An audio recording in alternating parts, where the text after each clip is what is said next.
அண்மைச் செய்தி. ஜூன் 4 அதிமுக எம்எல்ஏக்கள் கூட்டம் என்ற தகவலானது வெளியாகியிருக்கிறது. இபிஎஸ் தலைமையில் அதிமுக எம்எல்ஏ கூட்டம் ஜூன் 4 நடைபெற இருக்கிறது. மேலும் விவரங்களை செய்தியாளர் தாயுமானவன் வழங்கிட கேட்கலாம். தாயுமானவன் வணக்கம். இந்த எம்எல்ஏக்கள் கூட்டத்திற்கான நோக்கம் என்ன? மேலும் தகவல்கள் என்னென்ன? 2026 சட்டமன்ற தேர்தலுக்கு குறைவான மாதங்களே இருக்கக்கூடிய சூழல்ல அனைத்து அரசியல் கட்சிகளும் தேர்தல் பணிகளை தீவிரப்படுத்திருப்பதை பார்க்க முடிகிறது. அதிமுகவை பொறுத்தமட்டில் தமிழகம் முழுவதும் வாக்குச்சாவடி முகவர்களை நியமிப்பதில் தீவிரம் காட்டி வருவதாக தொடர்ந்து அதற்கான பணிகளை மேற்கொண்டு வருகிறது. கட்சியினுடைய தலைமையை பொறுத்தமட்டில் மே 15ஆம் தேதிக்குள்ளாக அந்த வாக்குச்சாவடி முகவர்களை முழுமையாக தயார் செய்து பட்டியலை தலைமைக்கு அனுப்ப வேண்டும் என மாவட்ட செயலாளர்கள் மற்றும் மாவட்ட பொறுப்பாளர்களுடன் வலியுறுத்தப்பட்டிருந்தது. ஆனால் இருந்த போதும் தொடர்ந்து ஒரு சில பல மாவட்டங்கள்ல இந்த வாக்குச்சாவடி முகவர்கள் பட்டியல் என்பது அளிக்கப்படாத ஒரு சூழல் கடந்த 2 தினங்களுக்கு முன்னதாக நடைபெற்ற மாவட்ட செயலாளர்கள் மற்றும் மாவட்ட பொறுப்பாளர்களுடன் ஆலோசனை கூட்டத்தில் மீண்டும் அந்த வாக்குச்சாவடி முகவர்களை இணைப்பது தொடர்பாக வலியுறுத்தப்பட்டிருந்தது. இதன் தொடர்ச்சியாக அதிமுகவிலும் கட்சி ரீதியிலான பணிகளை தீவிரப்படுத்தக்கூடிய வகையில் வருகின்ற ஜூன் 4ஆம் தேதி அதிமுக சட்டமன்ற உறுப்பினர்கள் ஆலோசனை கூட்டம் என்பது சென்னை ராயப்பேட்டையில் இருக்கக்கூடிய தலைமை அலுவலகத்தில் கட்சியினுடைய பொதுச் செயலாளர் எடப்பாடி பழனிசாமி தலைமையில் நடைபெறும் என அறிவிப்பானது வெளியிடப்பட்டிருக்கிறது.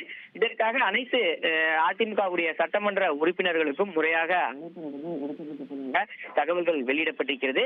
நடைபெற இருக்கக்கூடிய இந்த கூட்டத்தை பொறுத்தமட்டில் தேர்தல் பணிகள் கட்சியினுடைய அடுத்த கட்ட நகர்வுகள் குறித்து ஆலோசனையில ஈடுபட இருப்பதாக தகவல்கள் வெளியாகி இருக்கிறது. கட்சியின் பொதுச் செயலாளர் எடப்பாடி பழனிசாமி தலைமையில நடைபெறக்கூடிய இந்த ஆலோசனை கூட்டத்தில் 2026 சட்டமன்ற தேர்தலில் அதிமுகவுடைய தேர்தல் வியூகங்கள் குறித்து ஆலோசிக்கப்பட இருப்பதாக தகவல்கள் வெளியாகி இருக்கிறது. குறிப்பா அதிமுகவை பொறுத்தமட்டில் தொடர்ந்து இந்த 2026 சட்டமன்ற தேர்தலுக்கு அடுத்தடுத்து இந்த கூட்டணியை வலுப்படுத்தக்கூடிய பணிகளிலும் ஈடுபட்டு இருக்கிறாங்க.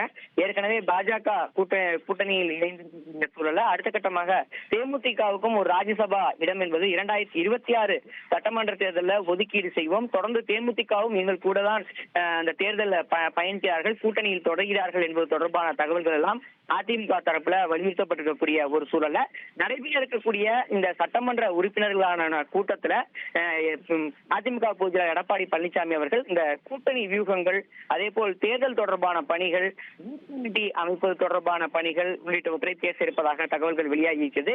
அது மட்டும் இல்லாம திமுகவுடைய தேர்தல் வாக்குறுதிகள், எந்தெந்த வாக்குறுதிகள் திமுக அரசு செய்யவில்லை என்பது தொடர்பான பட்டியலையும் தயார் செய்து அனைத்து சட்டமன்ற உறுப்பினர்களும் திண்ணை பிரச்சாரத்தில் ஈடுபடுவதற்கும் வலியுறுத்தப்பட இருப்பதாக தகவல்கள் வெளியாகி இருக்கிறது.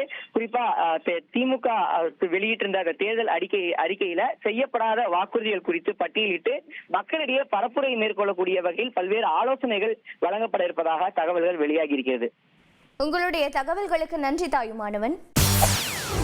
செய்திகளை உடனுக்குடன் தெரிந்து கொள்ள உடனே சப்ஸ்கிரைப் பண்ணுங்க.